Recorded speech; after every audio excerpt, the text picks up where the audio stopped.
अस्सलाम वालेकुम, आदाब नाजरीन। शुभम चैनल डोडा से मैं आपका मेज़बान इदरीस फलाही। इस वक्त wisdom pre school and day care, एक नए ट्रेंड का स्कूल इस वक्त डोडा में सामने आ रहा है, मंजर आम पर आ रहा है और मेरे चैनल के ज़रिए से इसकी इशाअत हो रही है।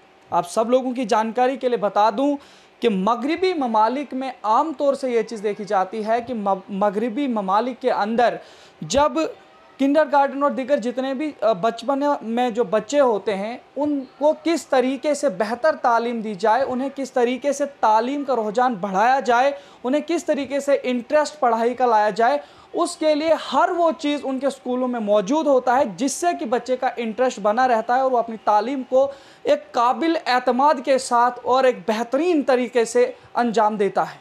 और उन चीज़ों की बुनियाद पर अगर देखा जाए तो डोडा के अंदर इस चीज़ की बहुत ही ज़्यादा अहमियत और इफादियत थी कि डोडा के अंदर इस तरीके का कोई बेहतरीन स्कूल जो है किंडरगार्टन और छोटे बच्चों के लिए लाया जाए जिससे कि यहाँ के बच्चों की तालीमी बुनियाद बेहतर बन सके।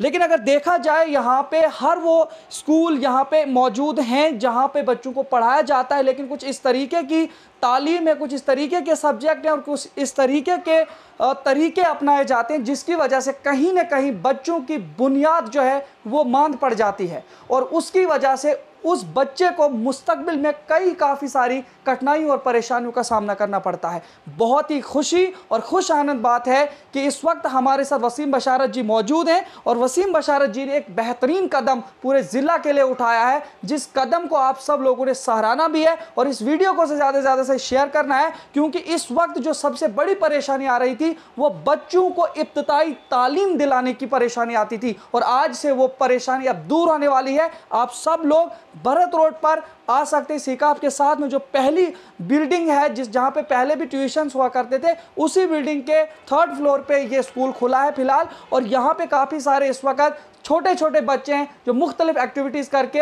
अपनी तालीमी सरगर्मी को बढ़ा रहे हैं। तो पहले हम आपका इस्तकबाल करते हैं और आपको मुबारकबाद पेश करते हैं। ये एक स्कूल ही नहीं बल्कि एक बेहतरीन ऐसी तदरीसगाह बनने जा रही है कि जिससे हमारे बच्चों का मुस्तकबिल बहुत हद तक संवर सकता है। तो क्या कहेंगे इस पर आप? तो पहले हम आपको इस्तकबाल करते हैं। सबसे पहले आपका शुक्रिया कि आप यहाँ आए और हमारा इंटरव्यू कर रहे हैं। देखें, एक्चुअल में बात यह है कि जो हमारे अभी तक एग्जिस्टिंग स्कूल्स है, एग्जिस्टिंग जो हमारा सेटअप है वो कुछ इस तरीके का है कि क्लासरूम में बच्चों को बिठाओ, उनको क्रैमिंग करवाओ, उनको ज़बरदस्ती कोई भी चीज़ पढ़ाओ, उनको अगर नहीं समझना है, नहीं पढ़ना है, उनका मन नहीं है, फिर भी उन पर एक प्रेशर है कि आपको ये करना है।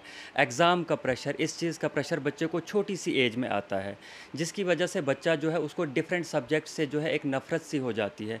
कभी उसको मैथ्स अच्छा नहीं लगता तो कभी वो विश करता है कि काश उर्दू हमें नहीं पढ़ने को होता, कभी उसको इंग्लिश से प्रॉब्लम होती है, कभी किसी और सब्जेक्ट से। तो मेरा इनिशिएटिव ये है कि मैं बच्चों को स्टार्टिंग में एक्टिविटी बेस्ड लर्निंग कराना चाहता हूँ। हमारा जो भी लर्निंग होगा, बच्चा जो भी सीखेगा वो सबसे पहले एक्टिविटीज़ के थ्रू सीखेगा। बच्चा जब अल्फ़ाबेट्स को ए को बी या सी को पहचानना सीखेगा, वो स्लोली उसको खुद ही लिखना सीखेगा। सेम बात हमारे मैथ्स के साथ भी है।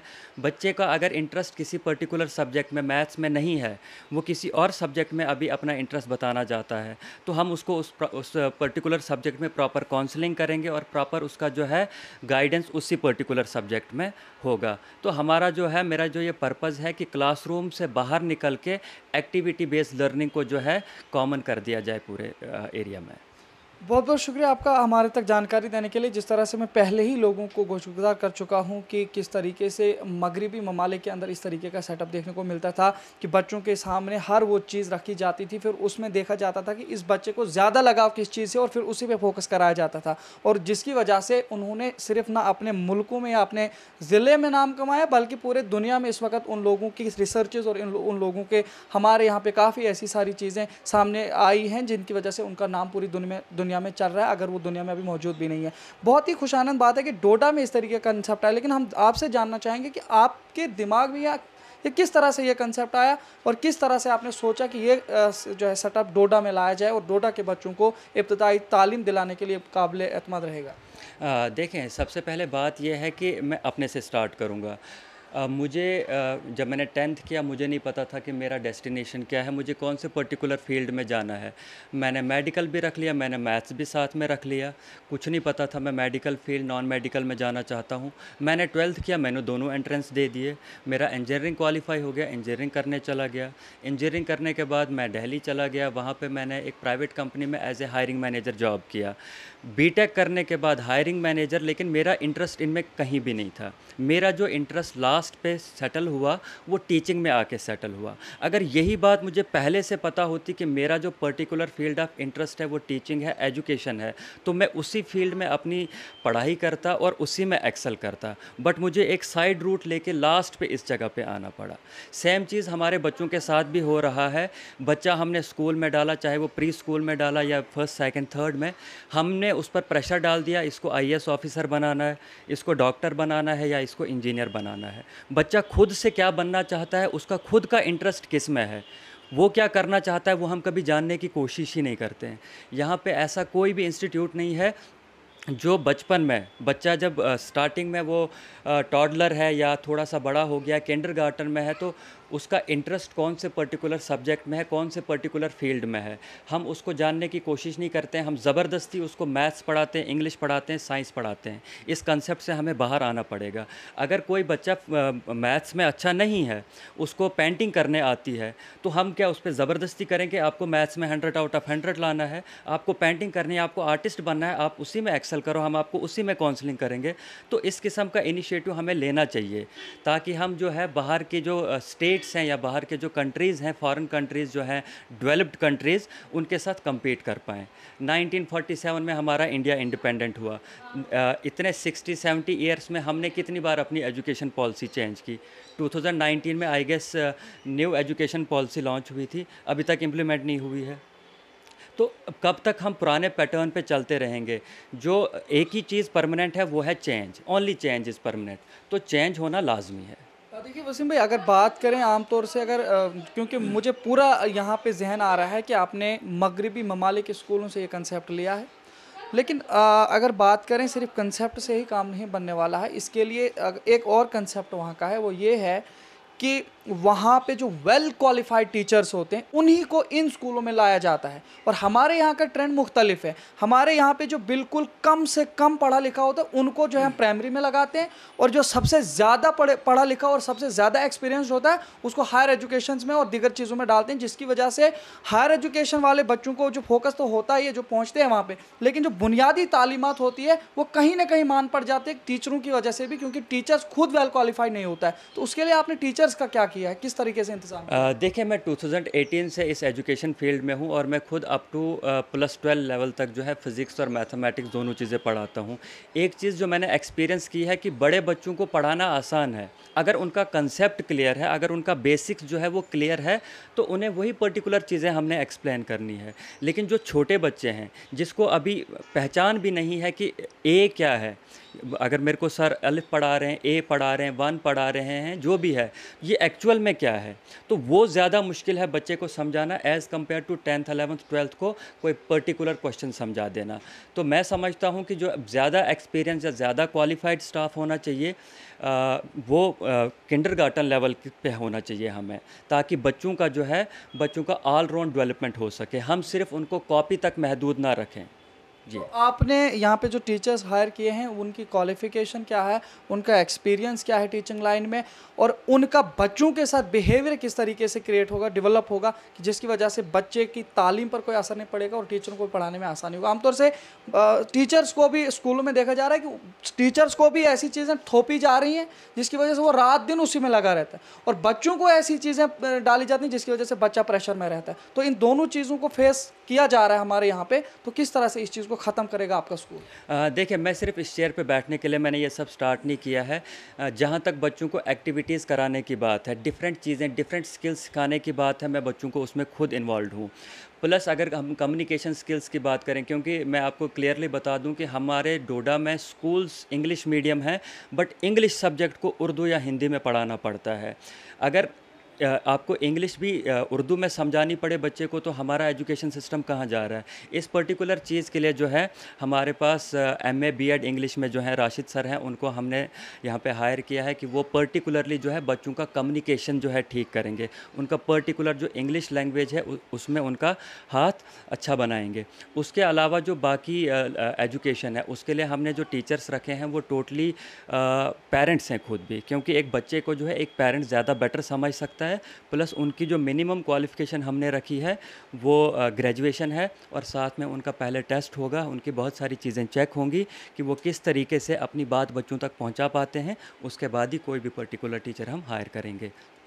देखिए आमतौर से यहाँ पे डोडा में ये देखा जा रहा है कि प्राइवेट स्कूल्स काफ़ी सारे हैं, लेकिन सैलरी का टीचर्स को मसला रहता है। तो सैलरी का क्या सिस्टम है यहाँ पे, किस तरीके से आप यहाँ पे अपने टीचर्स को हायर करेंगे और उनकी सैलरी किस तरीके की रहेगी? देखो, फर्स्ट ऑफ ऑल ये एजुकेशन जो है मुझे नहीं लगता है कि ये कोई बिज़नेस है। बट जब मैं दिल्ली में जॉब करता था तो वहाँ पे जो मेरा बॉस था उसने मुझे एक बात बोली थी कि if you keep your employees happy they will keep you in business. तो मुझे लगता है कि अगर आप अपने एम्प्लॉयज़ को हैप्पी रखेंगे तो आप उनके साथ ज़्यादा अच्छा प्रोग्रेस कर सकते हैं। इससे बेटर कि आप सिर्फ अपना प्रॉफिट ढूंढें। अपने प्रॉफिट की जगह सबको साथ मिलकर चलें ताकि वो भी अपना 100% कंट्रीब्यूशन दें। सिर्फ इसलिए नहीं कि वो 6 या 7 या 5 घंटे आपके 5,000 10,000 की सैलरी पे आ रहे हैं। तो जो भी होगा हम उसका एक जो वो डिज़र्व करते हैं, उनकी क्वालिफ़िकेशन और उनके एफ़र्ट्स और उनके जो एक्टिविटीज़ वगैरह जो जिस भी हिसाब से वो बच्चों के साथ इन्वॉल्व रहेंगे उसके हिसाब से उनका सैलरी डिसाइड होगा, और होपफुली वो बाकी स्कूलों से काफ़ी बेटर होगा, सो दैट कोई भी टीचर जो है बर्डन ना समझे कि मजबूरी में मुझे इस स्कूल में जाना पड़ा। इस स्कूल में पढ़ाने के लिए कोई भी टीचर जो है वो हैप्पीली आना चाहिए। आप मुझे ये बताइए कि जो यहाँ के इस वक्त अब बच्चे अभी जो तालीम में नए आएंगे इब्तदाई तालीम में, उनके पेरेंट्स के लिए आपका क्या खुसूसी मैसेज रहेगा और यहाँ की डोडा की सोसाइटी के लिए क्या मैसेज? देखो, पेरेंट्स को अब ये समझने की ज़रूरत है कि सिर्फ मार्क्स सब कुछ नहीं होता है, क्योंकि वो ज़माना चला गया कि जब आपको मार्क्स के बेस पे जॉब मिलती थी।